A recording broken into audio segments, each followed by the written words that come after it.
मनकासेन SP Singh ji और बरगद बाबा के लेखक डॉक्टर प्रदीप जी और बड़े भाई हमारे प्रोफेसर ओम प्रकाश करुणेश जी और मेरे समक्ष सभी विद्वजन साथियों, अमित जी बैठे हुए हैं, पापा अमित जी के बैठे हुए हैं, राजेश जी,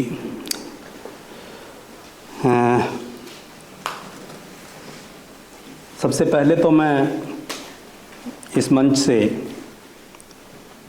सुरेंद्र पाल जी का और डॉक्टर विकास जी का आभार प्रकट करना चाहूँगा कि उन्होंने इस एक सुंदर पुस्तक पर चर्चा करने का मौका जो है मुझे दिया है।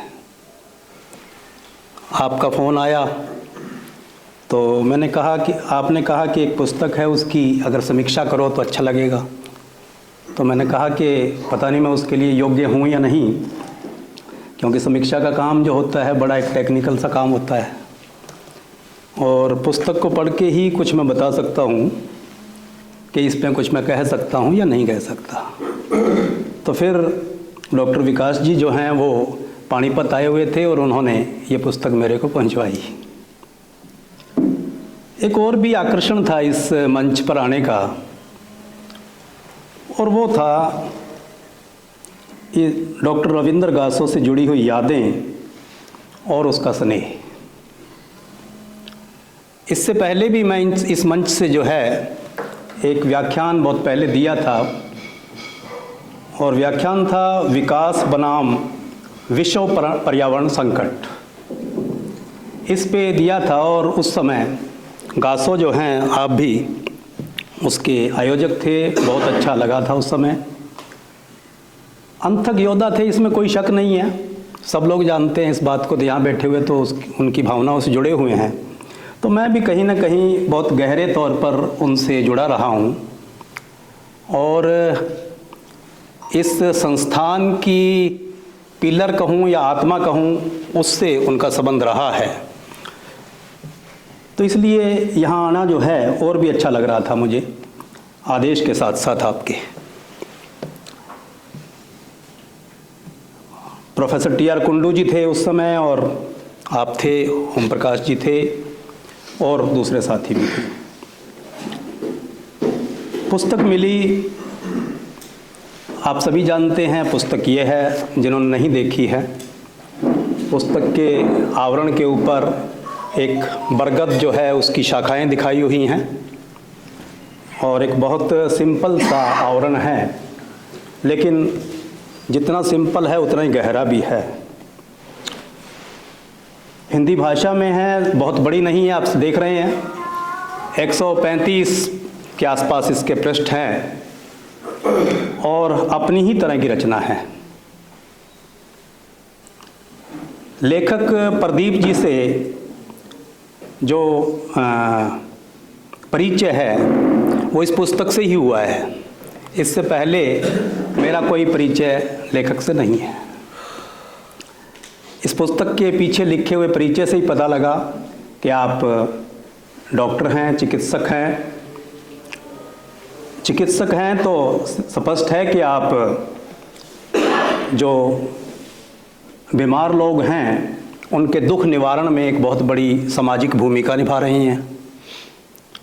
लेकिन उससे बड़ी भूमिका जो है वो मैं ये देख रहा हूँ कि इस पुस्तक से जो पता चलता है कि आप चिंतक हैं, सामाजिक सरोकार हैं आपके, और इसलिए सारे समाज का जो दुख है उसको दूर करने की कोशिश भी कर रहे हैं। क्योंकि जो एक दुख दर्द है जो व्यक्ति का है और एक दुख दर्द है जो समाज का है, इन दोनों का संगम है, और उसको दूर करने के लिए जो आपकी सोच है, उस सोच से ही ये पुस्तक जो है वो लिखी गई है और उसका जन्म हुआ है। संवेदना जो है उसके बिना कोई पुस्तक, इस तरह की पुस्तक नहीं लिखी जा सकती।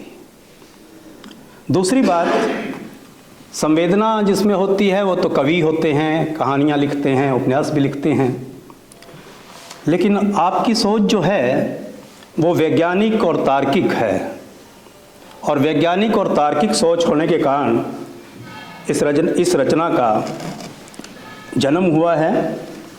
और सबसे पहले मैं अपनी बात शुरू करने से पहले आपको सर बधाई देना चाहता हूँ इस रचना के लिए। और रचना जो है वो समाज विकास के सिद्धांतों पर आधारित है। समाज का विकास जो है वो मनमाने तरीके से नहीं होता, हमारी इच्छाओं से नहीं होता, उसके कुछ नियम हैं और वो नियम हमारी इच्छाओं से बाहर काम करते हैं, और वो नियम वैज्ञानिक हैं। हम उनको समझकर ही समाज में कुछ अपनी भूमिका निभा सकते हैं। लेखक ने इंट्रोडक्शन में इस बात को रेखांकित किया है कि अगर किसी व्यक्ति ने समाज के अंदर कोई भूमिका निभानी है तो पहले समाज के भौतिक नियमों को समझें और उसके बाद ही उसमें कोई भूमिका हो सकती है। और ये पुस्तक जो है कोई 1, 2, 3, 4 दिन की पुस्तक नहीं है, काफ़ी लंबे अरसे तक जो चिंतन मनन और अनुभव हैं उनसे उपजी है। ऐसी रचना की समीक्षा मेरे जैसे एक सामान्य पाठक के लिए आसान नहीं है। मेरी हालात सर ऐसी ही है जैसा इस पुस्तक में कहा गया है कि बरगद बाबा जो है उसके ज्ञान में वृद्धि उन पंछियों से होती है जो पंछी कभी कभी रात को आते हैं और बरगद बाबा की छाया में बैठते हैं और उनमें चर्चा होती है, बातचीत होती है, तो उससे बरगद बाबा की नॉलेज बढ़ती है। तो आप समझ लीजिए कि मैं उन पंछियों में से ही एक हूँ, और इस पर जो चर्चा है या बातचीत है उसी तरीके से कर रहा हूँ। और बड़ी विनम्रता के साथ है कि बहुत सारे सवाल इसके अंदर हैं जिन पर मैं चर्चा करूँगा। और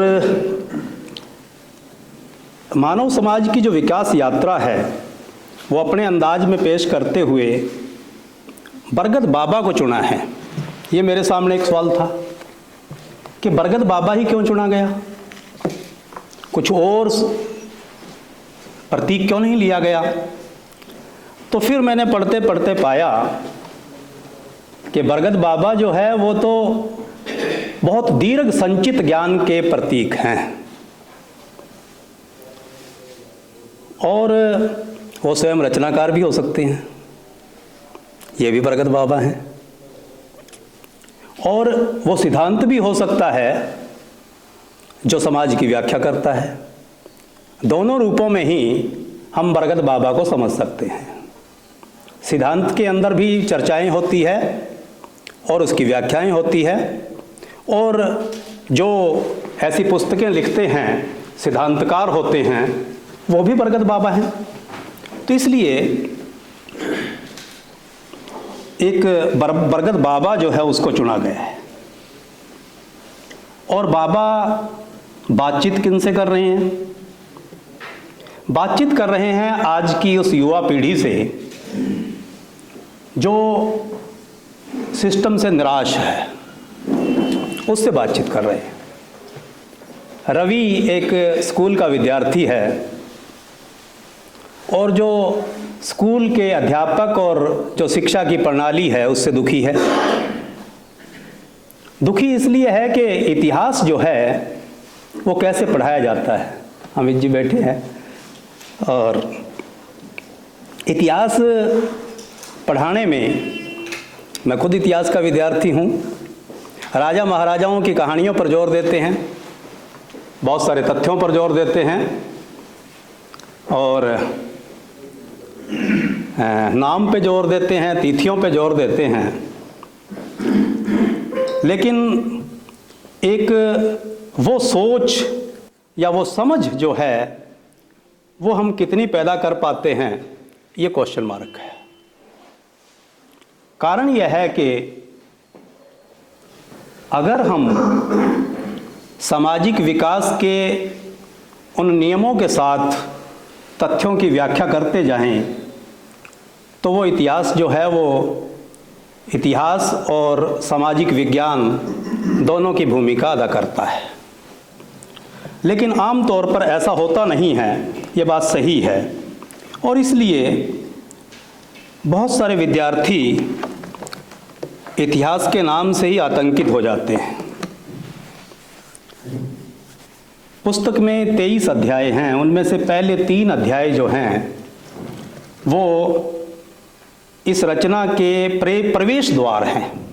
इसमें एंटर करवाते हैं, प्रवेश दिलवाते हैं। पहला है इतिहास का आतंक, जो मैंने आपके सामने रखा है। बरगद बाबा से मुलाकात रवि की कैसे होती है, और अगले दिन जिज्ञासु बन गया है तो अगला दिन का इंतजार है बाबा के पास जाने का। ये 3 एक किस्म से प्रवेश द्वार हैं। पुस्तक को सरल और सुपाठ्य बनाने का प्रयास बेहतरीन किया गया है, रोचक बनाने का। और जब रोचक बनाते हैं तो कुछ जो द्वार को सुसज्जित करने की भी कोशिश करते हैं, कुछ फूल लगाने की भी कोशिश करते हैं। तो जो लेखक हैं उन्होंने इस द्वार को सुसज्जित करने का प्रयास किया है। पाठक को वो निराशा ना मिले जो स्कूल में मिल रही थी।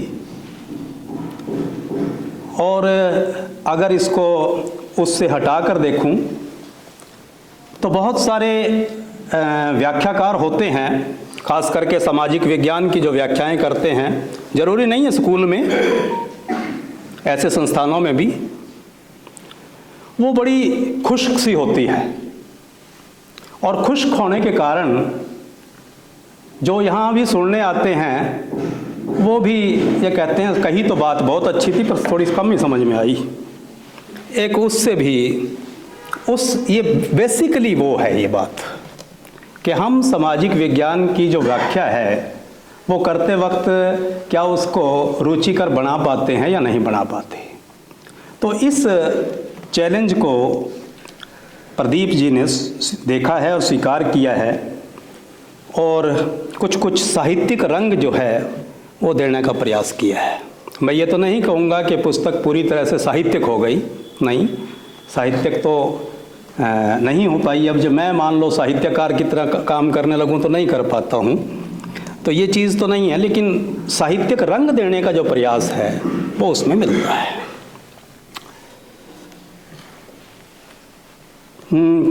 रवि के साथ जो आत्मीयता है उसमें ये चीज़ नज़र आती है। बरगद के तने से चिपकना, उसे लगा मानो बरगद की लटकती जड़ें उसके सिर को सहला रही हैं। इस तरह की बातें साहित्यकार जो लिखते हैं वो इसमें शामिल हैं। और मानव विकास क्रम के प्रति जो जिज्ञासा पैदा करना और परिवर्तन में जो सचेतन भूमिका होती है, उस सचेतन भूमिका के लिए प्रेरित करना, ये भी इस पुस्तक का लक्ष्य है। एक किस्म से परिवर्तनगामी सोच जो है वो भी वैज्ञानिक आधार पर बने, इस तरफ प्रयास किया गया है। शैली बातचीत की है, अच्छी लगती है बातचीत की शैली जो है, उसको पढ़ते हुए पाठक को जोड़ती है। हालांकि जितनी समालोचना होनी चाहिए उतनी नहीं है, लेकिन फिर भी उसकी तरफ जोड़ती हैं और बौद्धिक परिचर्चा के साथ साथ उसे कथात्मक रूप भी देती है। रवि जो है पाठकों का ही प्रतिनिधि है, एक किस्म से पाठक जो है उनका प्रतिनिधि है। और वह जिज्ञासु है, सवाल पूछता है बीच बीच में और उसे उसका उत्तर मिलता है। एक जो मैंने आपको बताया था कि क्वेश्चन ये भी आता है कि जो बरगद हैं, बरगद तो बहुत बड़ा वो ज्ञान का प्रतीक है, लेकिन ज्ञान का प्रतीक भी इस पुस्तक में उसे जड़ नहीं रहने दिया। ये इम्पोर्टेंट बात है। उसके अंदर भी थोड़ी थोड़ी कोई नई बातें जुड़ती रहे और उसका प्रतीक के रूप में दिखाया गया है कि पक्षी आते हैं दूर दराज के इलाकों से। पक्षी मतलब साथी आते हैं, साथी आते हैं दूर दराज के इलाकों से और फिर उनसे रात रात भर चर्चाएं चलती है। चर्चा शब्द नहीं दिया गया, वो कुछ इन्फॉर्मेशन देते हैं और इस तरीके से बरगद जो है उसके अंदर कुछ नई बातें भी शायद जुड़ती हैं, नया ज्ञान भी जुड़ता है। रवि की जिज्ञासा यही है कि आपको इतनी बातों का पता कैसे चला। तो इस तरीके से ये बातें कही गई है। आगे के जो अध्याय हैं 4 से आगे के अध्यायों में समाज के विकास की जो कहानी है, कहानी शब्द को इन्वर्टेड कॉमों में, समाज के विकास की जो कहानी है उसको रखा गया है। और प्रागैतिहासिक काल से लेकर एक औद्योगिक पूंजीवाद तक के विकास की यात्रा और फिर समाजवाद और साम्यवाद तक उसकी व्याख्या यह प्रस्तुत की गई है।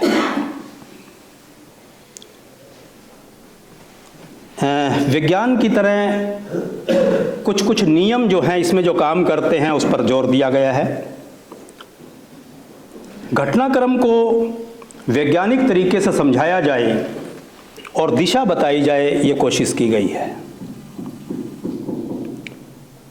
वन मानुष से इंसान बनने की प्रक्रिया पर पहला चैप्टर है।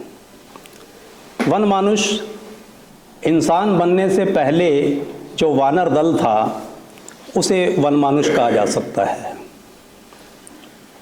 हालांकि इस चैप्टर में जो संक्रमणकालीन अवस्थाएं होती है, बहुत लंबा टाइम है, शायद उनकी अपनी ये सीमाएं रही होंगी, लेकिन संक्रमणकालीन अवस्थाएं जो है वो करीब 25-26 लाख साल पहले से लेकर कोई 17 लाख साल पहले तक की, जिसमें होमो हैबिलिस से लेकर होमो सैपियंस तक मानव का विकास हुआ है।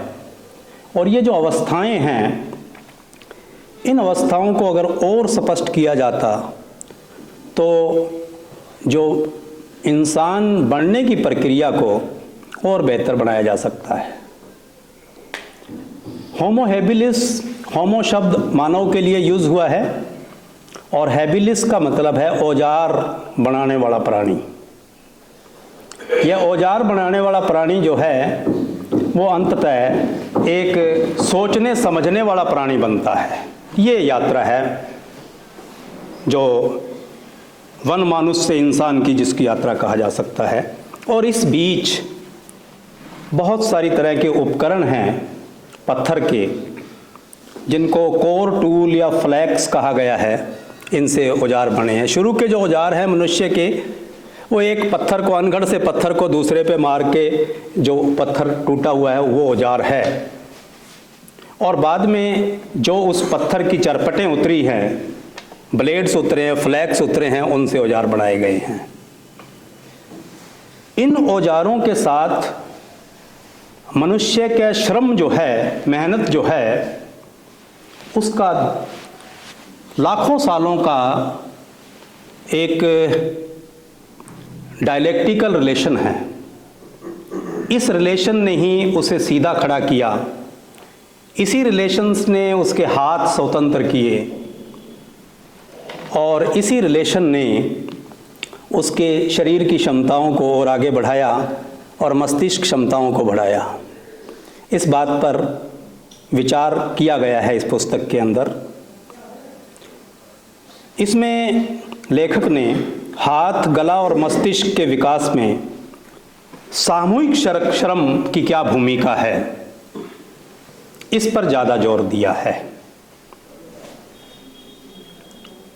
जबकि अगर हम एंगल्स को पढ़ें तो हम पाएंगे कि सामूहिक श्रम जो है उसका जो संबंध है वो वाणी से, और इसलिए जो वाक यंत्र है इसके विकास में ज़्यादा जोर दिया गया है सामूहिक श्रम का, और बाकी जो है श्रम पे जोर दिया गया है जो उसको मनुष्य बनने पर या इंसान बनाता है।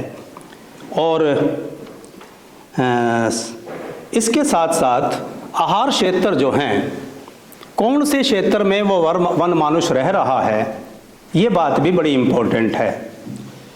औजारों का परिष्कृत रूप जो है वो लगातार होता रहा, और औजारों के साथ एक अन्योन्याश्रित जो प्रक्रिया है वो चलती रही है। इस दौरान एक चीज़ की जो और इस प्रक्रिया में जो मुझे कमी नज़र आई, या मैं कह सकता हूँ कि जो मुझे लगा है, हो सकता है ना हो, कि जो जेनेटिकल डेवलपमेंट है वो बड़ी महत्वपूर्ण है। डॉक्टर साहब तो समझते ही हैं, ये प्रक्रिया जो है केवल सोशल नहीं है, ये जेनेटिकल भी है, साइकोलॉजिकल भी है। आज के टाइम में तो बहुत सारे और सोर्स आ गए हैं जिनसे हमें इन बातों का पता चल सकता है, और हमें वन मानुष से इंसान बनने के अंदर जो जेनेटिकल डेवलपमेंट है उसको साथ जोड़ना चाहिए, ताकि ऐसे ना लगे कि जैसे हम सिंपल कह रहे हो कि बंदर से आदमी बना, और लोग कहेंगे ये भी पागल है, कहाँ से आगे जो है अभी आज बंदर फिर रहे हैं, कहाँ से बंदर बने, आदमी बना। तो इस तरह से जो एक समझ है, वो गहरी समझ, वो तब बन रही है कि जब नए तथ्य आ गए हैं हमारे सामने, उनको रखा जाए। और इसके साथ साथ जो ज्ञानेंद्रियों की विकास हुआ है, चेतना का विकास हुआ है, मस्तिष्क का विकास हुआ है। आधुनिक मानव जिसका जिक्र किया गया है करीब 1.5 लाख साल पहले, होमो सेपियंस कहते हैं, अफ्रीका में पैदा हुआ, दुनिया में फैला, आज दुनिया में वही मनुष्य है, हम लोग उसी के ही संतानें हैं। और उसमें ज्ञानेंद्रियां जो है वो विकसित हुई हैं, और फिर ज्ञानेंद्रियों के साथ साथ प्रारंभिक धर्म जो है उसका विकास हुआ है।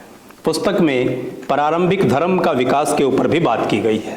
टाइम तो है ना जी मेरे पास बातचीत करने का? तो हाँ, तो उसके ऊपर भी बातचीत की गई है। इसके बाद आदिम सामुदायिक व्यवस्था के ऊपर बात की गई है, जिसमें आदिम सामुदायिक व्यवस्था में लेखक ने साम्यवादी चरित्र, आदिम साम्यवादी चरित्र पर बल दिया है, जिसमें शोषण नहीं है और आपस में भेद नहीं है, इस तरह की बातें कही गई है। लेकिन अगर हम सिंपली अगर किसी को संबोधित करना हो साधारण रूप में, तो हम आदिम साम्यवाद का शब्द अगर यूज़ करते हैं तो ज़्यादा अच्छा लगता है, क्योंकि वहाँ उसका उद्देश्य वही होता है। लेकिन अगर हम सामाजिक विज्ञान में अगर उसका शब्द यूज़ करें तो हमें चाहिए कि हम आदिम सामुदायिक व्यवस्था अच्छा शब्द है। आदिम साम्यवाद की बजाय आदिम सामुदायिक व्यवस्था जो है उसे कहना चाहिए, क्योंकि जो साम्यवाद हम कहते हैं तो उसमें एक डर छिप जाता है, और वो है कि सामाजिक विज्ञान को वो विचारधारा में कन्वर्ट करना शुरू कर सकते हैं। और जहाँ सामाजिक विज्ञान से हम विचारधारा की तरफ चले जाते हैं तो उसका नुकसान ये होता है कि हम विज्ञान से दूर जाते हैं, और उसमें प्रैक्टिकल जो पॉलिटिक्स होती है उसमें ज़्यादा एंटर कर जाते हैं। तो इसमें मेरे को जो लग रहा है वो ये है, हालांकि लेखक एक हद तक इसके अंदर अवगत नज़र आते हैं मुझे, उन्होंने समाज के स्वरूप जो है आदिम सामुदायिक व्यवस्था जो है उसके स्वरूप को बताया है कि ज्ञान नहीं था, ज्ञान शून्य था, पिछड़ा हुआ था। ऐसा नहीं है कि साम्यवाद शब्द सुन के हम ये महसूस करें कि बहुत ही आदर्श व्यवस्था थी, ये बात भी रेखांकित की गई है साथ साथ में। और इसके बाद आगे की व्यवस्थाएं जो है उस पर प्रकाश डाला गया है। उत्पादन की शक्तियां जो है उन पर बात की गई है दास प्रथा के चैप्टर तक पहुंचते पहुंचते। दास प्रथा में जो रूपांतरण हैं उस रूपांतरण के पीछे प्रोडक्टिव फोर्सेस जो है उनके डेवलपमेंट की बात की गई है। 3 जो प्रोडक्टिव फोर्स की जो नेचर में 3 बातें उन्होंने रखी है। एक है खेती का विकास, पशुपालन का विकास और लोहे की तकनीक का विकास। इन्होंने जो है वो जो आदि साम्यवादी या आदि सामुदायिक व्यवस्था है उसको रूपांतरित करना शुरू किया है और उसके बाद जो है वो गुलामी की व्यवस्था जो है वो पैदा हुई है और वर्गीय समाज जो है उसका वो सामने आया है। यहाँ फिर जो मेरे एक सामने जो सवाल आता है वो ये है कि जो औजार की जो भूमिका है जो निर्णायक है समाज विज्ञान में, उस भूमिका को फिर थोड़ा नज़रअंदाज हुआ है। कारण यह है कि सबसे पहले जो मानव समुदाय है वो सामुदायिक क्यों है? क्योंकि अनगढ़ औजार हैं और अगर अनगढ़ औजार हैं तो उन औजारों से आप मिलकर ही अपना जीवन बचा सकते हो इस धरती के ऊपर। अगर औजारों के अंदर क्षमता ज़्यादा हो तो औजार का रूप व्यक्तिगत हो जाता है। इसलिए ये जो औजारों के स्वरूप में जो परिवर्तन आ रहा है, इस परिवर्तन के बिना ना तो हम आदिम जो सामुदायिक जो रूप है उसको समझ पाते हैं और आदिम सामुदायिक रूप से व्यक्तिगत जो औजारों वाला रूप है जिसमें व्यक्तिगत स्वामित्व की तरफ बढ़ता है उसको नहीं समझा जा सकता। अगर मैं मध्य पाषाण काल की बात करता हूँ, आज से कोई 30-35 हजार साल पहले, 35-40 हजार साल पहले मध्य पाषाण काल जो है उसका वर्णन हम इतिहास में पढ़ते हैं। मध्य पाषाण काल में औजार जो है वो कुछ इंचीज के हैं, पत्थर के औजार हैं, लेकिन बिल्कुल माइक्रो लेवल के औजार आप कह सकते हो, छोटे छोटे औजार हैं और उनका उपयोग जो है वो धनुष बाण के आगे या किसी लकड़ी के साथ बांधकर उसका उपयोग किया जाता है। जब ये औजार आए तो मानव समुदाय छोटा हो गया। मानव समुदाय उतना बड़ा नहीं रहा, छोटा होता चला गया। आगे फिर अलग कारणों से फिर एक बार कबीला बनता है, ये बात सही है, लेकिन औजारों के साथ काम करते हुए औजार छोटे हो रहे हैं तो टोलियां जो है समाज की दूर दराज के इलाकों में जा रही है और वो जो टोलियां दूर दराज के इलाकों में जा रही है वो नए नए भौगोलिक क्षेत्रों में जा रही है और जितने नए भौगोलिक क्षेत्रों में जा रही हैं उतना ही उनके अंदर रासायनिक परिवर्तन जो है वो बढ़ रहे हैं, क्योंकि नए इलाकों में जाएंगे तो उन्हें खाने के लिए दूसरी चीज़ें मिलेगी। वहाँ वही चीज़ें नहीं मिलेगी जो अफ्रीका के अंदर हैं। अगर वो साइबेरिया पहुँच रहे हैं तो वहाँ और खाने को मिलेगा, हिंदुस्तान में आ रहे हैं तो कुछ और खाने को मिलेगा। और हजारों सालों तक जब किसी चीज़ का उपयोग करते हैं तो उसके हमारी रासायनिक जो क्रियाएं हैं अंदर उसके भोजन का प्रभाव पड़ता है। एंगल्स ने इस बात को रेखांकित किया है कि जो मांस है उसका उपयोग करने से मनुष्य जो है उसका बहुत तेज़ी से विकास हुआ।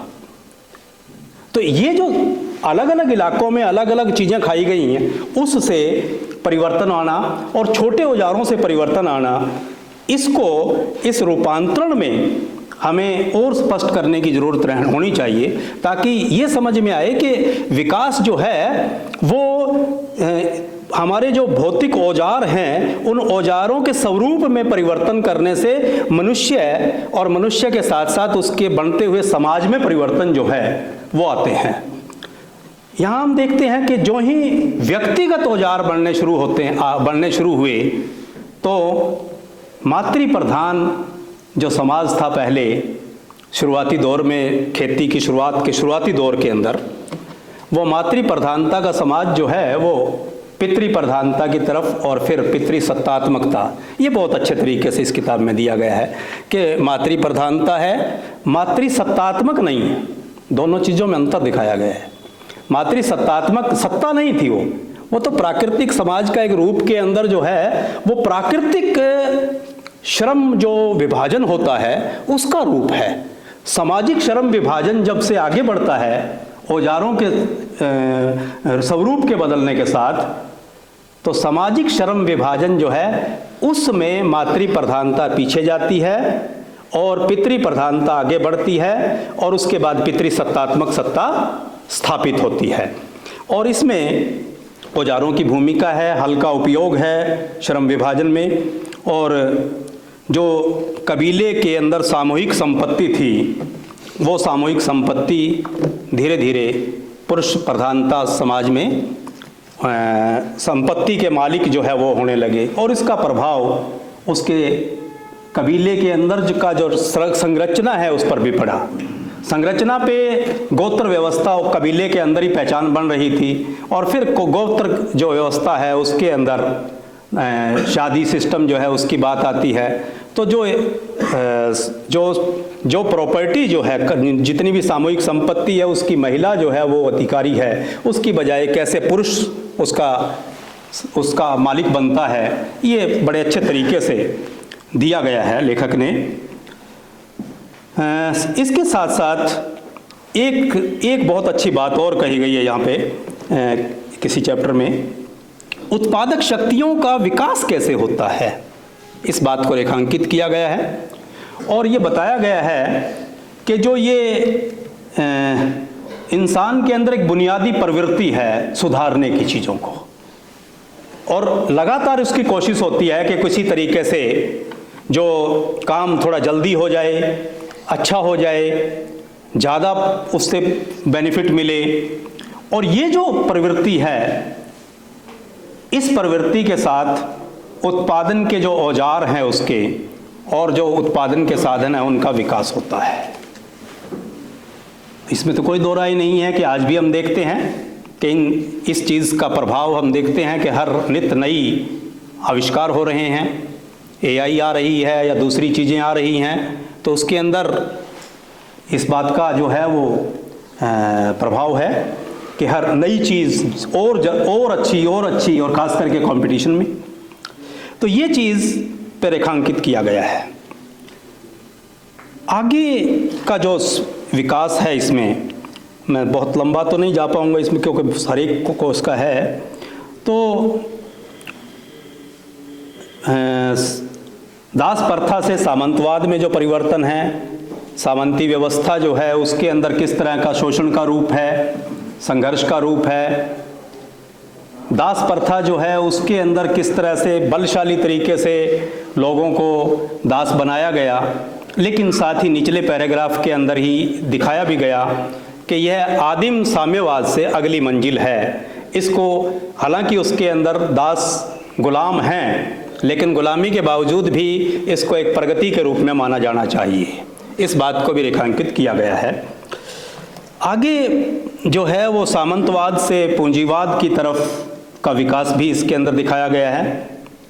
और यहाँ आते आते पूंजीवाद जो है जब शुरुआत में आया है तो उसमें लोकतंत्र को दिखाया गया है कि लोकतंत्र के नाम पर शहद में घुले हुए 3 शब्द दिए गए, शहद में मीठा चाशनी लगा कर दिए गए हैं। शब्द हैं समानता, भाईचारा और मुक्ति, आज़ादी, ये शब्द दिए गए हैं। इसके बाद पूंजीवाद, सामंतवाद में पूंजीवाद कैसे पनप रहा है वहाँ पर भी कुछ हिंट हमें मिलते हैं। और इसके साथ साथ 3 महाद्वीपों की लूट करते हुए यूरोप में पूंजीवाद का विकास कैसे हुआ है, इसको भी रेखांकित किया गया है पुस्तक के अंदर, वो भी पढ़ाना चाहिए। फिर इस बात पे जोर दिया है कि ये नई उत्पादन पद्धति आई पूंजीवाद की सामंतवाद के बाद, इसमें मजदूरों को कुछ नहीं मिला और यहाँ आके मार्क्सवाद के रूप में मजदूरों को एक क्रांतिकारी हथियार मिला है। और समाज के अंदर जो अंतर्विरोध हैं वो क्रांति के बीज बोते हैं। और जो सामंतवाद से पूंजीवाद में हो या पूंजीवाद और या फिर पूंजीवाद से अगली मंजिल समाजवाद की हो, उसमें अंतर्विरोधों के कारण परिवर्तन हो रहे हैं। लेकिन उन अंतर्विरोधों को पुस्तक में बहुत परखड़ तरीके से नहीं बताया गया है। इतना स्पष्ट नहीं है कि वो अंतर्विरोध जो है उनको बहुत गहराई तक जाके स्पष्ट किया जाए, वो चीज़ हमें नहीं देखने को मिलती है। और एक चीज़ और जो यहाँ आते आते होती है, और यही मेरे लिए सबसे बड़ा क्वेश्चन है जिस पे मैं बात करूँगा, कि यहाँ आते आते लेखक जो है, जो शुरू से ही वैज्ञानिक सोच के साथ और संवेदना के साथ आगे बढ़ रहे थे, अंत में आते आते वो मनोगत ज़्यादा होते जाते हैं। स्वयं ही जो बरगद बाबा हैं वो वस्तुगत रहने की बजाय, वस्तुगत शब्द सभी समझ रहे हैं, कोई ऐसा आपसे मेरे को यह है कि कोई दिक्कत नहीं होगी, यहाँ जो बैठे हुए लोग हैं उनमें, तो वस्तुगत होने के बजाय मनोगत जो है वो होते नज़र आते हैं। विज्ञान की जो दृष्टि है उसकी बजाय जो एक सो कॉल्ड क्रांतिकारी वाली दृष्टि होती है उस तरफ बढ़ जाते हैं।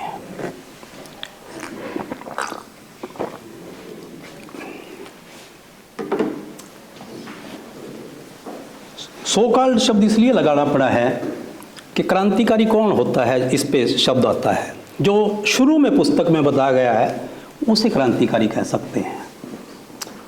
वैज्ञानिक समाज के वैज्ञानिक नियमों से समाज की गति को समझना और उस गति को समझते हुए मनुष्य की सचेतन भूमिका, यह क्रांतिकारिता है। अगर उसे वह उसकी बजाय मनोगत हो जाए उसकी सोच, तो फिर आदमी डाइवर्ट हो जाएगा। 2 अध्याय भारत के ऊपर भी हैं पुस्तक में, और उसमें इन दोनों अध्यायों में वैज्ञानिक नियमों की व्याख्या नहीं है। मैं बहुत विनम्रता से बात कह रहा हूं सर, मुझे इसमें कोई वो नहीं है। हाँ जी, हाँ, वैज्ञानिक जो नियम जिसकी बात करते हैं वो इसमें नहीं है। इसमें ये बताया गया है कि जो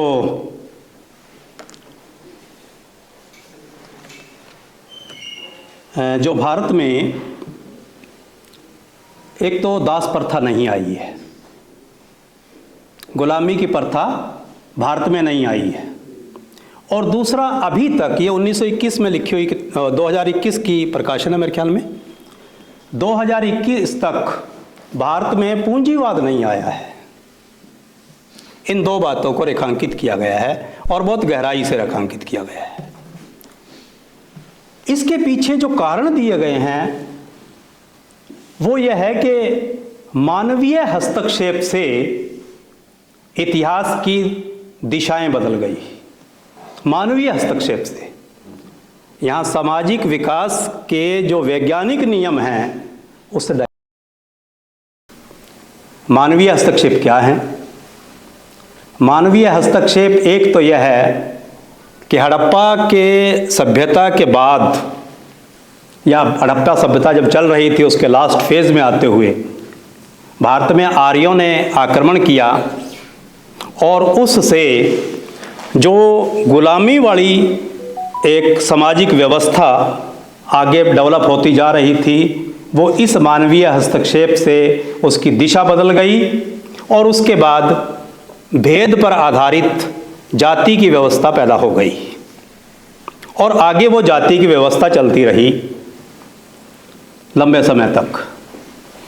पहली बात तो यह है, ऐसा मानवीय ये ठीक है, युद्ध है या कोई और चीज़ें हैं, उससे इतिहास में डेंट पड़ते हैं, ये तो सही है, लेकिन इतिहास की दिशा बदल जाए किसी मानवीय हस्तक्षेप से, तो फिर या तो वैज्ञानिक नियम नहीं है और या फिर वो सच है। क्योंकि वैज्ञानिक नियम जो है उससे तो हम इसकी व्याख्या करें तो समझ में आता है। भारत में जाति प्रथा की व्याख्या अगर आर्यों के आगमन से आकर ही उसकी व्याख्या की जाए तो फिर हम वैज्ञानिक नियम से बात नहीं कर सकते हैं। मनोगत कारणों से इतिहास का स्वरूप निर्धारित नहीं हो सकता। इतिहास का स्वरूप निर्धारित होता है किसी इतिहास के समाज के अंदर उसके भौतिक जो आपका स्वरूप है उसके अंदर, उसी से निर्धारित होगा। इसलिए ये जो बात है कि दास प्रथा जो है वो नहीं रही, भारत के अंदर दास प्रथा क्यों नहीं रही, इसकी व्याख्या आपको वैज्ञानिक नियमों में ही जाके खोजनी पड़ेगी। हम आर्यों से जोड़कर उसकी व्याख्या इतिहासकार, अब तो वो और भी बहुत सारी आ गई है रिसर्च भी, चलो उसमें मैं नहीं जाऊंगा। पूंजीवाद भारत में क्यों नहीं आया? दूसरा मानवीय हस्तक्षेप क्या है? दूसरा मानवीय हस्तक्षेप ये बताया गया है कि भारत में अंग्रेजी राज आया, औपनिवेशिक व्यवस्था आई यहाँ पे, और उस औपनिवेशिक व्यवस्था ने भारत में स्वतंत्र रूप से जो पूंजीवाद का विकास हो रहा था उसको अवरुद्ध कर दिया। और उसको अवरुद्ध करने के बाद भारत में एक अलग तरह का सामंती व्यवस्था पैदा हुई और पूंजीवाद छुटपुट जितनी की उनकी जरूरत थी उससे ज़्यादा नहीं पैदा हुई। ये जो बात है, ये औपनिवेशिक क्षेत्रों में जो डेवलपमेंट का जो मॉडल है और उसमें पूंजीवाद का जो डेवलपमेंट है उसकी अपनी नेचर हो सकती है। मैं ये नहीं कहूँगा कि बिल्कुल इंग्लैंड की तरह का ही पूंजीवाद हो, लेकिन ऐसे देशों में पूंजीवाद आया ही नहीं और वो अभी सामंती युग में ही पड़े हुए हैं और सामंती युग से अगले युग में जाएंगे और फिर सब पूंजीवाद की शक्तियों का विकास होगा और फिर आगे कहीं समाजवाद का विकास होगा। ये बात हो सकता है मेरी समझ से थोड़ी बाहर है। तो ये जो पृष्ठ नंबर 133 के ऊपर इसके मानवीय हस्तक्षेप की बात की गई है, तो इसलिए ये जो अध्याय है भारत के अंदर स्वतंत्र पूंजीवाद का विकास यहाँ नहीं हो पाया और मानवीय हस्तक्षेप से नहीं हो पाया। हम एक बात सिर्फ मैं इसमें कहना चाहता हूँ कि जो जाति है वो किसी ब्राह्मण ग्रंथ के बनाने से बन सकती है? नहीं बन सकती। ऐसे ब्राह्मण ग्रंथ फिर दुनिया में क्यों नहीं पैदा हुए? अगर और कहीं बनती तो किसी ब्राह्मण ग्रंथ से नहीं पैदा हुई है, वो यहाँ की उत्पादन की शक्तियों के अंदर डेवलप हुई है। वो जो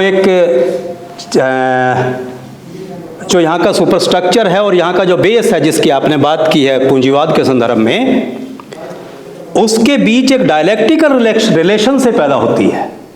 किसी समाज का स्वरूप जो है वो उसी से ही पैदा होता है।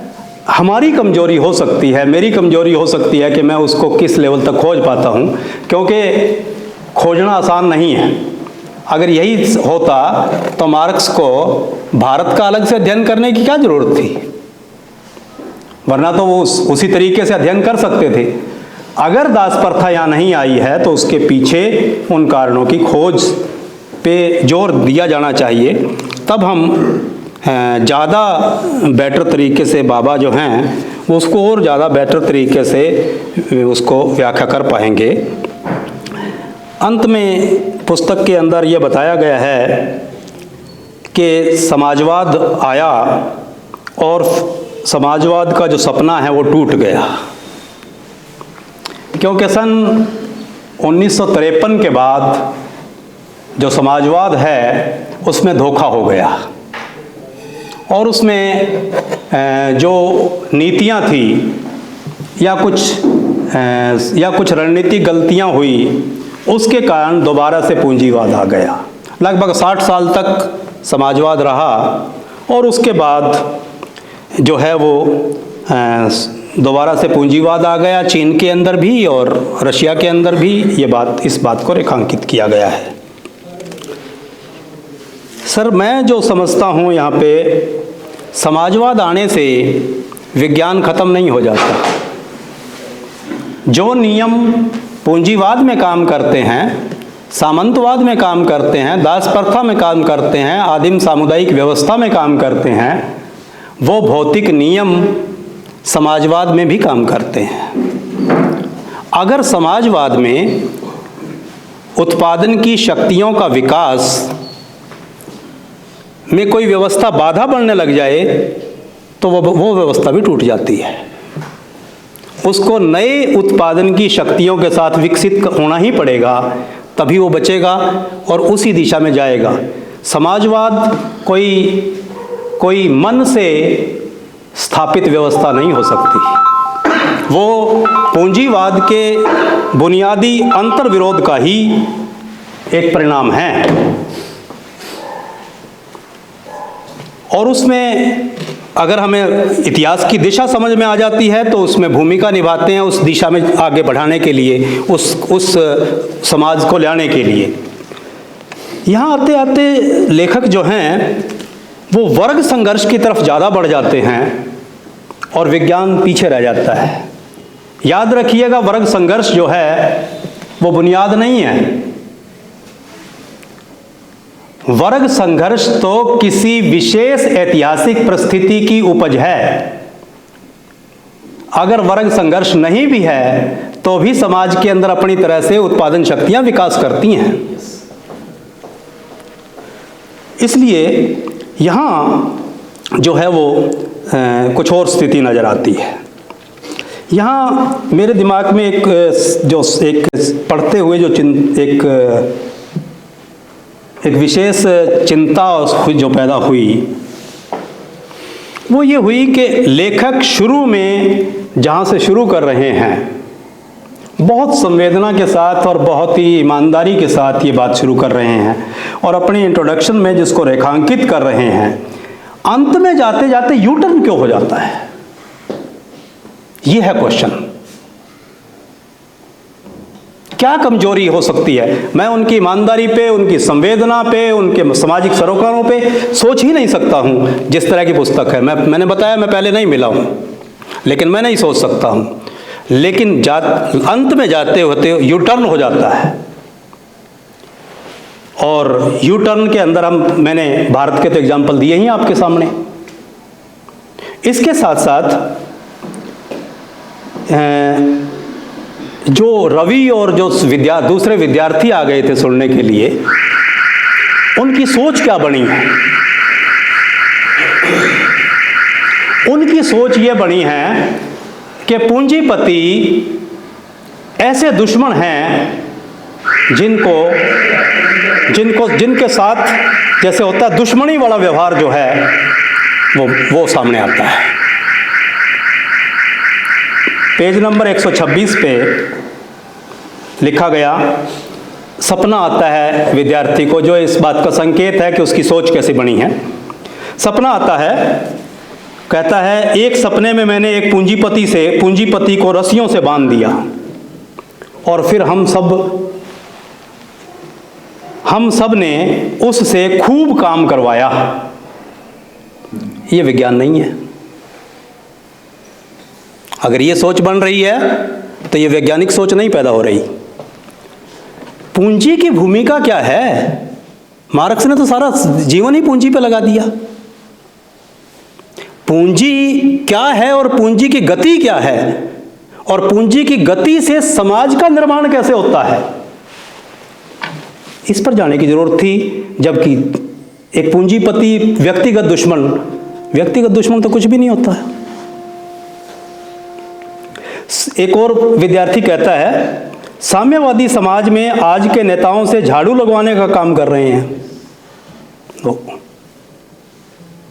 ये तो जो है वो जिस चीज़ के लिए पुस्तक लिखी गई है वो बात नहीं है।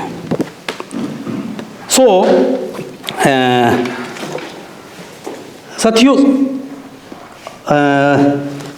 सवाल ये पैदा होता है, हाँ इसी तरह लोकतंत्र है, पूंजीवाद के अंदर लोकतंत्र का विकास हुआ और उस लोकतंत्र को चाशनी वाले एग्जाम्पल से उसको नज़रअंदाज कर देना, या पूंजीवाद के विकास के दौरान जो उसका जो लोकतंत्र का जो विस्तार है उसकी ज़रूरत है समझने की।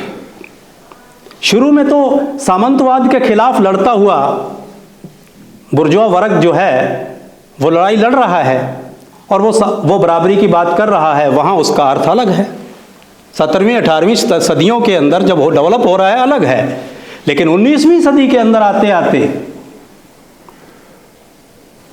जो एक तरफ तो पूंजीवाद जो है उसके अंदर जो है वो एकाधिकार की प्रवृत्ति विकसित हो रही है, पूंजी साम्राज्य का रूप धारण कर रही है, और जब पूंजी साम्राज्य का रूप धारण कर रही है तो फिर तो जनवाद की जरूरत पड़ गई। अगर आप, क्योंकि साम्राज्यवाद जो होता है वो पूंजीवाद का भी दुश्मन है, छोटे पूंजीपतियों को मार के ही तो बड़ा बनेगा। और अगर मान लीजिए आपने उस दुश्मन के खिलाफ एक जनवादी मोर्चा नहीं बनाते हो, या मान लो फासिज्म आ जाता है और फासिज्म के खिलाफ एक संयुक्त मोर्चा नहीं बनाते हो, तो फासिज्म तो कभी भी नहीं हार सकता। तो इसका मतलब है कि जो लोकतंत्र है, जो जनवाद है, वो तो पूंजीवाद के विकास के साथ साथ डेवलप होता है। मुझे एग्जैक्टली तो मैं वर्डिंग नहीं निकाल पाया, टाइम नहीं मिला।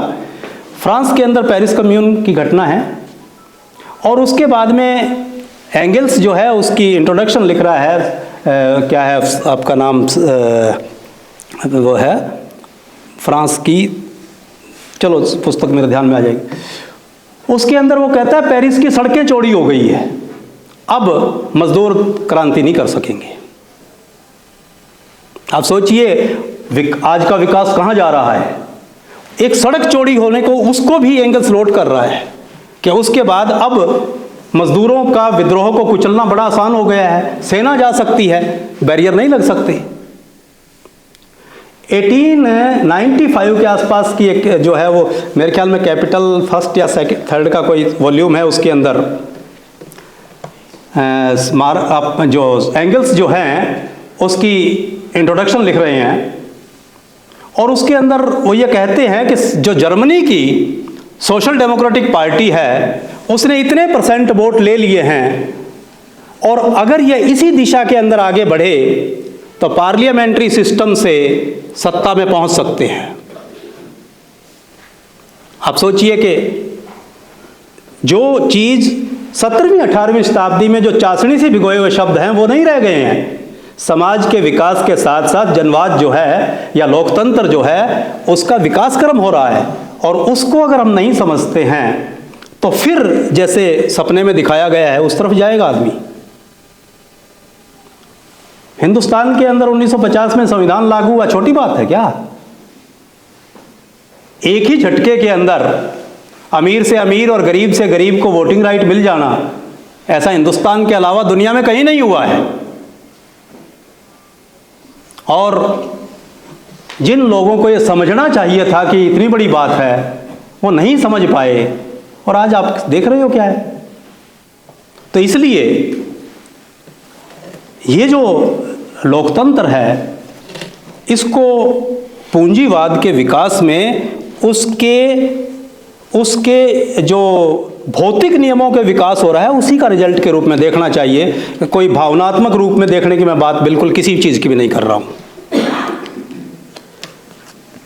समाजवाद का सपना टूट गया, मैंने ऑलरेडी बात की है कि समाजवाद का सपना टूट गया है। तो इसका कारण है कि रूस के अंदर ऐतिहासिक भौतिकवाद के जो नियम लागू होने चाहिए थे उनके ऊपर वहाँ के लोगों ने, वहाँ के शासकों ने या वहाँ के चिंतकों ने चिंतन नहीं किया। अगर इलेक्ट्रॉनिक की डेवलपमेंट होती है तो मैकेनिकल युग जाता है। ये इतिहास का नियम है। इलेक्ट्रॉन की डेवलपमेंट से औजार बनेंगे तो उद्योग जाएंगे। पहले वाले उद्योग नहीं बच सकते। और अगर पहले वाले उद्योगों पर कोई व्यवस्था खड़ी करने की कोशिश करेगा तो वो सत्ता उड़ा दिया जाएगा, उड़ा गए। ये कोई गोर्बाचोव जो है उस तरह के लोगों से थोड़ी ना गया सत्ता है। इसको इतिहास के भौतिक आधार को ही समझना चाहिए, तभी हम समाजवाद के इस पतन को समझ सकते हैं या जो इसको देख सकते हैं। चाइना समझ गया था कि नई प्रोडक्टिव फोर्स आ गई है, उसके हिसाब से डेवलप करना है। एक बार भूल जाओ कि पूंजीवाद है क्या है, लेकिन एक बार तो प्रोडक्टिव फोर्सेस को डेवलप उस लेवल तक लेके जाओ जिससे साम्राज्यवाद का मुकाबला हो सके। तो आज वो आगे बढ़ रहा है। हालांकि जो वहाँ की राजनीतिक सत्ता की कमजोरियां हैं और हैं वो दीगर है, अलग बात है। मैं सिर्फ भौतिक नियमों की बात कर रहा हूँ और इसलिए इसे अनुभवहीनता या और नीतिगत गलतियाँ यहाँ तक सीमित करके देखना मेरे हिसाब से ठीक नहीं है। इसमें गहराई में जाने की ज़रूरत है। और पुस्तक में वैज्ञानिक तकनीकी क्रांति, सूचना क्रांति, आज उसको बहुत ही हल्के में लिया गया है। लिया नहीं गया है। समाजवाद में इस तरफ डेवलपमेंट होगी, इस पे थोड़ा इंडिकेशन है, नहीं लिया गया है। और अब मैं 2-4 बातें और करना चाहूँगा, फिर अपना स्थान लूँगा। सवाल पैदा होता है कि फिर ये समाज विज्ञान है क्या, इसको कहाँ पर गलती कहाँ हुई है इसमें, जिसके कारण ऐसा यूटर्न आया। समाज विज्ञान या समाज का जो विकास की जो मंजिलें हैं उनको समझने में सबसे पहले मनुष्य जीवन जो विकास करता है उसमें 3 बातों का ध्यान हमेशा रखना होगा। एक तो है प्राकृतिक पर्यावरण क्या है। मनुष्य किसी प्राकृतिक पर्यावरण से बाहर नहीं होता, कहीं ना कहीं वो है। और वो प्राकृतिक पर्यावरण जो है वो उसके जीवन पर, उसके औजारों पर, सिस्टम पर पूरा प्रभाव डालता है। कैसा खनिज है, कैसी जमीन है, कैसी वनस्पति है, कैसे जीव जंतु है, कैसी जलवायु है, जनसंख्या कितनी है, कैसी है, संरचना क्या है, और जो भौतिक मूल्यों के उत्पादन की प्रणाली है वो क्या है। इन तीनों को जोड़ के ही हम देख सकते हैं, क्योंकि बेसिक चीज है औजार, आगे तकनीक और आगे, और फिर विज्ञान। इन तीनों से ही जो नियम है, जो हम कहते हैं जिसको प्राकृतिक नियम हैं, उनको समझा जा सकता है, ऐतिहासिक नियमों को समझा जा सकता है, और श्रम प्रक्रिया जो है उसको समझा जा सकता है। उत्पादन की पद्धति जो है उसकी मैं बात यहाँ करना चाहता हूँ, जहाँ से इस पुस्तक में उत्पादन की पद्धति की समझ जो है वो क्या है, जिसके कारण यूटर्न आदमी कोई भी, मैं भी होऊंगा तो जाऊंगा। उत्पादन की पद्धति को हम कहते हैं उत्पादन की शक्तियां और उत्पादन की संबंधों की एक निश्चित एकता होती है। लेकिन इसको निश्चित एकता के रूप में नहीं समझना चाहिए। उससे ज्यादा महत्वपूर्ण होती है ये संबंध एक प्रक्रिया होती है। उत्पादन के संबंध और उत्पादन की शक्तियां जो है वो एक प्रक्रिया होती है। और उस प्रक्रिया जो है उसका मतलब है कि ये एक गतिशील एकता है। इसको आप स्टैग्नेंट नहीं कह सकते। आमतौर पर हम जब किसी उत्पादन पद्धति की बात करते हैं तो उसके अंदर हम इन 2 चीज़ों को अलग थलग करके देखते हैं और कहते हैं उत्पादन संबंध पुराने पड़ गए हैं और इसलिए अब जो है वो क्रांति होगी। लेकिन वो 2000 साल अगर वो पद्धति रहती है, 200 साल अगर पद्धति रहती है, उसके अंदर जो उसके अंदर नेगेशन है वो तो एक में से एक होता जाता है। एक का ही परिवर्तन होता है, 2 एक से 2 नहीं, एक में ही परिवर्तन होता है। इसलिए ये जो गतिशील एकता है, ये एकता तो है इसमें, लेकिन गतिशील एकता है और ये बाहरी पक्ष नहीं है इसके अंदर, बल्कि इसके अंदर एक क्रिया के रूप में, इंटरनल पक्ष के रूप में इसको देखना चाहिए। अगर हम इसको नहीं देखते हैं तो हमारी सोच जो है वो यांत्रिक हो जाएगी, हम डायलेक्टिकल नहीं रहेंगे, क्योंकि नेगेशन टू नेगेशन जो नियम है डायलेक्टिकल मटेरियलिज्म का, उसके अंदर एक से दो नहीं है, एक से दो पहुंचने के अंदर असीम यात्रा है। और इसलिए इस उत्पादन पद्धति में दो पक्ष हैं, जिसको मैंने बताया क्रिया के रूप में जुड़े हुए हैं। एक उसकी अंतर्वस्तु है जो उत्पादक शक्तियां हैं, प्रोडक्टिव फोर्स उसकी अंतर्वस्तु है, और दूसरी है उसका सामाजिक रूप जो उत्पादन के संबंध हैं। और ये सामाजिक, पहले उत्पादन की शक्तियों को अच्छी तरह से समझ लें, उसके बाद क्यों मैं कहना चाहता हूँ, मैं मेरी तरफ से नहीं इसमें रख रहा हूँ, बल्कि किताब के अंदर है और वहाँ कहाँ पे दिक्कत है मैं उसकी चर्चा करूँगा मैं, और उससे भी ज़्यादा बाहर भी नहीं जाना चाहूँगा। उत्पादक शक्तियों में दो तरह की चीज़ें होती है। एक है स्वयं मनुष्य, जो श्रम है, जो मेहनत है, जिसकी बात किताब में की गई है, उसके अनुभव है, उसकी कुशलता बड़ा ज्ञान है, और सक्रिय तत्व है मनुष्य खुद, जो चेतना से भी सोचता है, उसके अंदर भूमिका निभाता है। तो एक किस्म से एक सचेत भूमिका भी उसकी उसी में चलती रहती है। और दूसरा पक्ष है उत्पादन के साधन। उत्पादन के साधन जो है उसमें दो हैं। एक तो मनुष्य द्वारा बनाए गए औजार हैं, जिनको हम टूल्स ऑफ लेबर कहते हैं। जैसे मान लीजिए ये मेरा पेन है, सिंपल शब्दों में अगर मैं बात कहूँ, ये मेरा पेन, मैं श्रम, ये मेरा पेन औजार, और ये जिस पे मैं लिख रहा हूँ ये तीसरी चीज़। ये तीन चीज़ें मिलाने के बाद उत्पादन की शक्ति बनती है। खेत में हल है, किसान है, और ज़मीन है, उत्पादन शक्ति है। पुस्तक में जो है पेज नंबर तो 36 है शायद,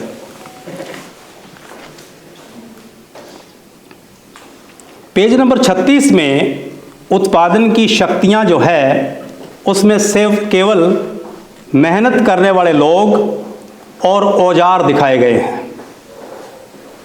उत्पादन की शक्तियों में साधन शामिल नहीं है। ये बहुत बड़ी एक हम कह सकते हैं थ्योरेटिकल मिस्टेक है। उत्पादन की शक्तियों में अगर तीनों चीज़ें शामिल नहीं हैं और एक चीज़ को आपने उत्पादन के साधन के रूप में आपने खेत खलियान जो हैं उनको अलग कर दिया है, तो यहाँ से मैकेनिकल हो गया सिस्टम और उत्पादन के संबंधों की परिभाषा बदल जाएगी। क्योंकि उत्पादन के संबंध कहाँ तक रह गए, उन खेत खलिहानों का मालिक कौन है, बिल्कुल इस पे आ जाएगी वो परिभाषा जो है।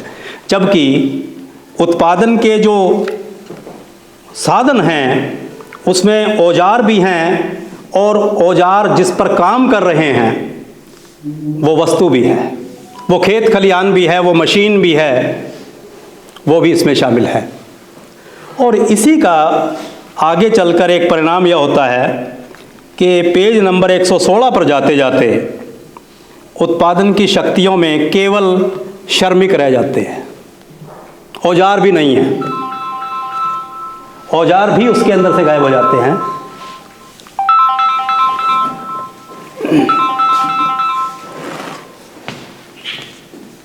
ये जो प्रक्रिया, ये अलग होने से नुकसान क्या होता है?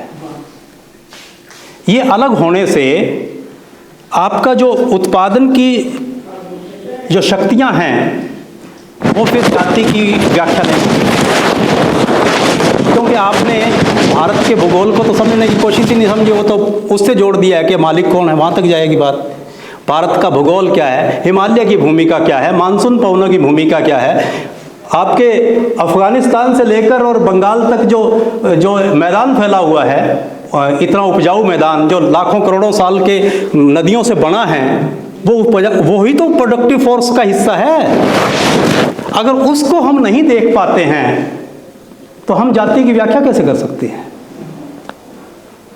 इसलिए प्रोडक्टिव फोर्स की नेचर कितना आप अच्छी तरह से समझते हैं, उस बात पे निर्भर है कि आप वैज्ञानिक कितना रह पाते हैं।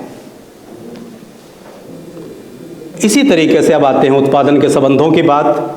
उत्पादन की संबंधों की अगर मैं सिंपल बात कहूँ, वैसे किसी से बातचीत करूँ तो अलग बात हो सकती है। मैं कहूँगा कि कोई साधनों का मालिक है और एक साधनों का मालिक नहीं है, दो संबंध बन गए, एक मजदूर का बन गया, एक पूंजीपति का बन गया। ये संबंध समझ में आते हैं। सिंपल किसी को बताना अलग बात है, लेकिन इस तरह की पुस्तक के अंदर जब पढ़ूंगा तो मैं इसकी उस प्रक्रिया को समझने की कोशिश करूंगा जो संबंध निर्धारित करते हैं। संबंध जो होते हैं, उत्पादन के संबंध जो हैं, वो एक संयुक्त उत्पादन की प्रक्रिया के दौरान बनते हैं। मैकेनिकल तरीके से नहीं, प्रक्रिया एक प्रोसेस में बनते हैं, जिसमें उत्पादन के साधन और उनका उत्पाद भी शामिल होता है। और वो उत्पाद का मतलब जो प्रोडक्शन है, वो प्रोडक्शन भी शामिल है। वो प्रोडक्शन आगे विनिमय होता है, वितरण होता है, प्रोडक्शन होता है। ये पूरी प्रक्रिया उत्पादन के साधनों को निर्धारित कर रही है। इसलिए समाज जो है वो केवल पूंजीपति और मजदूर के वहां तक के जो प्रोडक्शन है वहां तक से नहीं बन रहा है। उसके बाद उस प्रोडक्शन का समाज में जो सर्कल है वो भी उत्पादन के संबंधों को बना रहा है। वो बाजार बना रहा है, वो दुकानें पैदा कर रहा है, वो स्टोर पैदा कर रहा है। वो उस प्रोडक्शन की प्रोडक्टिविटी कितनी है वहाँ पे, और उसके नेचर क्या है, उत्पादन की शक्तियों में कैसा रूप है, और वो उत्पादन आगे और उत्पादन के साधन दोनों मिलकर और उसकी क्रिया मिलकर जो है वो साधन स्थापित करते हैं। ये चीज़ भी अगर अलग थलग पड़ गई है तो आप सोच लीजिए कि फिर आप जो ये दावा है हमारा कि मैं सामाजिक विज्ञान के रूप में इतिहास को देखूं तो मैं पीछे रह जाऊंगा। इसलिए ये चीज़ जो है इसमें देखने की ज़रूरत है। और उत्पाद क्यों रह गया, केवल मजदूर श्रमिक क्यों रह गए? क्योंकि यहाँ व्याख्या करनी मुश्किल हो गई कि औजार और मशीन को कैसे करें। औजार मशीन जो है वो साधन है या औजार है? इसलिए श्रमिक जो है वो उत्पादन शक्तियों में सिर्फ श्रमिक रह गया, औजार भी हट गया है।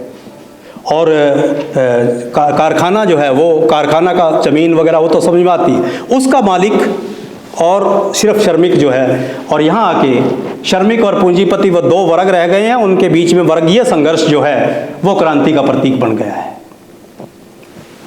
और बनता जाता है। हालांकि इन आखिरी अध्यायों में भी लेखक जो है वो इस बात को इंडिकेट करते हैं, बार बार दिखाते हैं कि बुनियादी अंतर्विरोध से ही परिवर्तन हो रहा है।